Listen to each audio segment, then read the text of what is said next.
had a Wednesday practice, third down, situational, little 2-minute red zone introduction. Thought there was moments it was solid work, and there were moments where we were not meeting the standard that is necessary. And the choice has to be made every single day on what we're willing to give and invest for what we want.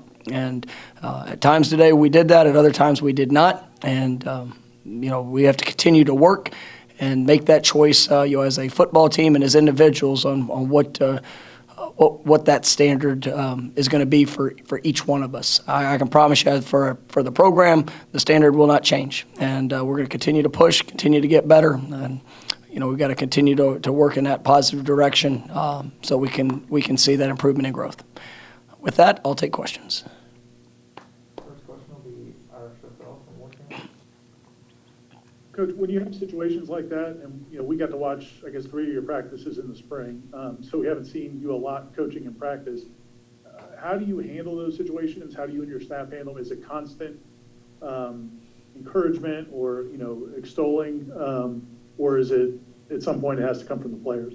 I think it's every person has a choice. There's a variety of different ways that coaches can take the field, and our job is to inspire and help hold players accountable to what the expectation is. And with each guy on our team, they have a desire, they have an objective of what they want to accomplish, on the field, what they want to accomplish off the field, and it's our job to help point them in the direction at how to get that accomplished. But the work is theirs to do, and at the end of the day, the opportunity is here. It's now, and this is the only opportunity we have is with today's practice this Wednesday, because all that we're guaranteed.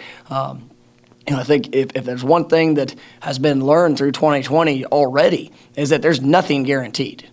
So you have to maximize the day and the moment. And if we get a chance to play football tomorrow, we get to play football tomorrow. But if you didn't do what was necessary today, then you're going to be limited on what you can actually accomplish. And that's the core to our program is daily improvement. And the coaches are going to do that. We are going to push. We are going to challenge. We're going to inspire. It's not always about yelling and being a jerk on the field. It's about that inspiration, so that you see, so you can see players that take it upon themselves, that make the choice that they don't need the outside influence and inspiration every single day.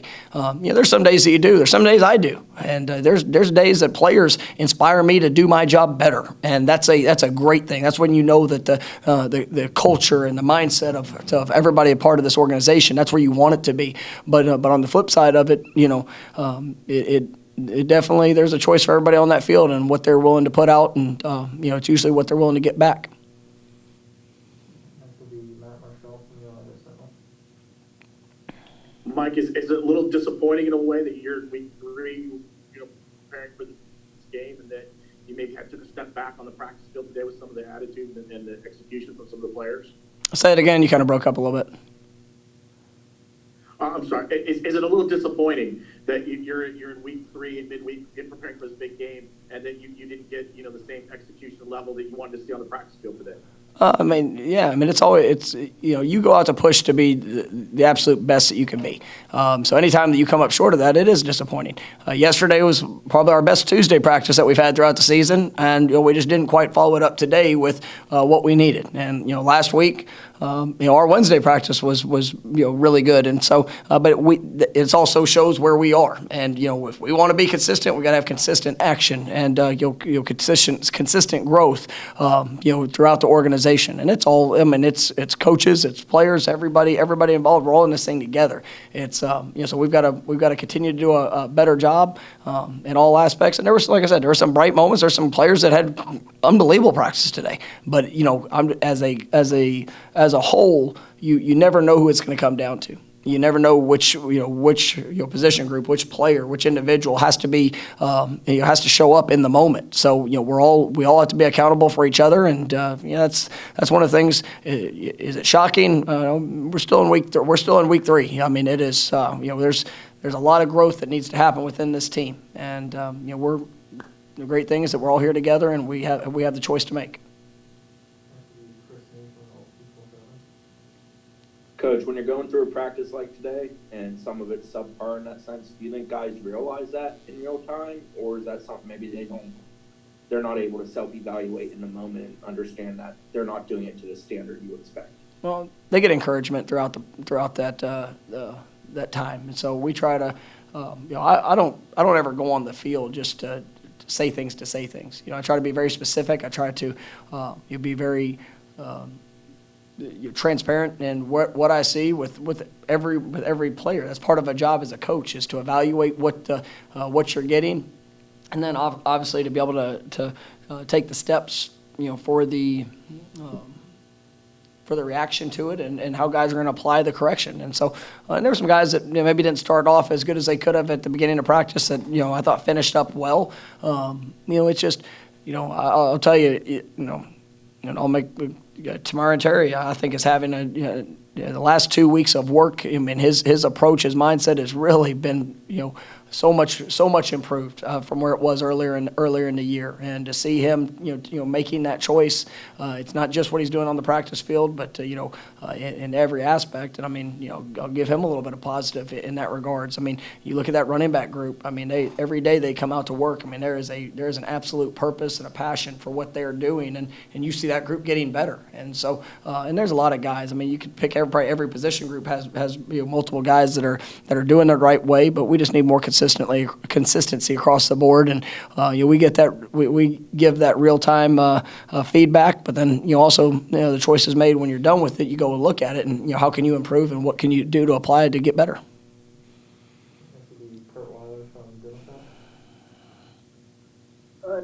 Is this something, I mean, in the first couple minutes, first couple periods of practice, where you can kind of maybe identify if the day where you think they're going to meet kind of your standard, or maybe a day where they're not going to find that consistency? And I guess the standard may not change, but does how you kind of deal with your team change? If you kind of identify early on, it may not be a day where you think they're kind of meeting the standard?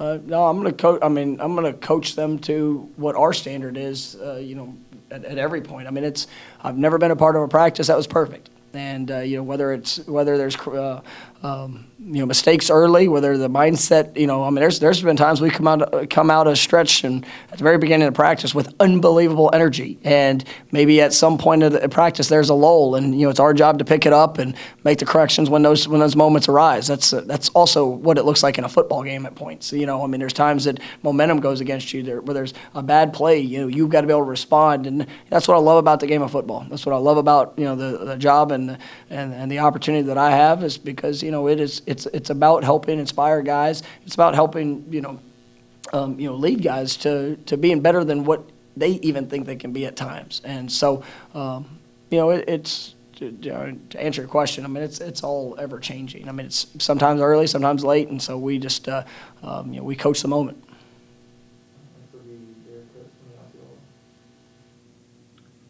Coach, this is Jerry Coates with the Osceola. Question, first of all, let me say I applaud your candor. Too many times we don't hear that kind of candor. What inspires you to be so candid with us today about that issue? Because it's real. I mean, that's what we experienced today, and it's no different than talking to the team. I mean, like I said, they were good and they were bad today. And, at the end of the day, our football team knows it. And, just for us to continue to grow, I mean, we've got to make the choice. I mean, I can come in here and say that, it's not that it was the best practice we've ever had, and that would mean nothing, because, there would be a lot of players that read that and they know that wouldn't be accurate. So, at the end of the day, we've got to go out there and continue to work. It wasn't the worst practice I've ever been a part of. There were moments that we've got to make a decision to the consistency of what we're looking to do and to the standard of what we're looking to do. We've got to be better, and so that's going to be our focus as we continue on through the week, is to be better and put ourselves in the best position to go out and play a great game Saturday night. When you guys were at Arizona State and played Notre Dame, you guys had some success, a lot of success on offense. And what was the mindset going into that game? I know Notre Dame is kind of a unique program in college football history. How did your guys approached that game, and what were some of your takeaways from playing them? Really, and that's, some of those years, and, it was kind of unique because I was on staffs that played Notre Dame like 4 out of 5 years, whether it's at Tulsa when we went up there, even Pitt the 1 year we played them, and then, the 2 years at Arizona State. And, the biggest thing is the same thing we tell our guys here. It's not about the opponent. It's about, what we're willing to invest, what we're willing to do. Obviously, the moment, it's going to be great. It's going to be Saturday night, South Bend, national TV. Those are all wonderful things, right? A great excitement, but it's not about what they do. It's about what we do, what we're willing to invest in our preparation and making sure that we're ready for the moment. And then in the moment, go enjoy it. Go have fun. Go apply the things that you've learned. Go apply the game plan that we have and play your best ball. I mean, I absolutely believe in this team and these players. And it's not so much about what Notre Dame's going to do. They've got good players. They're top 5 ranked team in the country. Yes, they're good. I mean, they do a lot of good things in every phase. They consistently have done that. So we've got to go focus on ourselves. We've got to play to our best ability and, go out there and make the plays when we get the opportunity to make them. And, but I don't make too much of, and we didn't. Even back when I was at Arizona State, we didn't make too much of who the opponent was. We knew it was, there's a lot of eyes that always watch whenever, Notre Dame, and heck, there's a lot of eyes every time Florida State plays. So, that's something we should be used to, and we just need to go play our best ball. We'll go back to Chris from the Old People Show. What's the challenge that Notre Dame does pose, though, with the size and experience they have on both lines, offensive and defensive lines? I mean, that's, obviously those guys have played together. There's a lot of continuity. You see, very well established within their, what they're being asked to do offensively and, defensively. They play with confidence. They play together. I mean, it's a unit, and I think they're extremely well coached. In all 3 phases, but. You look at at their fronts. I mean, that's a group that has played a lot of football and obviously achieved a lot of success. And so you see that confidence of what they play with. So they're big, they're strong. Obviously, they've been able to work together for a long time, and I think it's what what you see from both of those forcing units. Coach, sorry for looping back on the practice stuff, but on a positive note, do you see any players stepping up as leadership, stepping up and enabling the others around them before you or any of the other coaches have to step in and say something? I really like I think I mentioned that running back room is one that's impressive, but even in defensive backfield, I mean, there's guys, Jaden Woodby, shows up every single day. Renardo Green, Asante Samuel, those guys have done an exceptional job, just day in and day out, coming out there and really working at a very high level. And I'm excited about what I'm seeing. And those guys, they challenge each other. They're not perfect. I mean, nobody's perfect in that. I mean, you see guys on the offensive line. I think that group is really starting to work and develop. I'm really pleased with the effort that our quarterbacks give. I think that they are they definitely bring the right mindset and the approach into their competition and how they work through the process. But like I said, today was not collectively as a football team where I wanted to be. There's a lot of good performances today. We have to get better for us to get to where we want to go. We have everybody living up to that standard, and that's what we're going to continue to work towards. All right, and last one for today. We'll go back to Because he was so highly recruited, a lot of people have been asking why Demoria Tate hasn't been more of a factor. How is he doing, and is there going to be opportunities for him, you think, going forward? No, I mean, Demoria's doing well for us. This year he's actually having to take an academic red shirt due to some things from early in his high school career. Unfortunately, there were some circumstances that he had to work to overcome. I was really proud of him for the way that he finished his high school career, especially academically. Everybody points to football, and that's one thing, but to be able to get himself here and to put him in this opportunity. So unfortunately, he won't be available for us for this season, but he's doing a great job of going out there, developing, working. He's got the right mindset, in understanding that he's got to improve, he's got to get better, for when the moment does arise, and even though that'll be this next season, he's continuing to try to get better, and we hold him to the same exact standard, and he's really growing in that, and expecting big things as he continues to develop.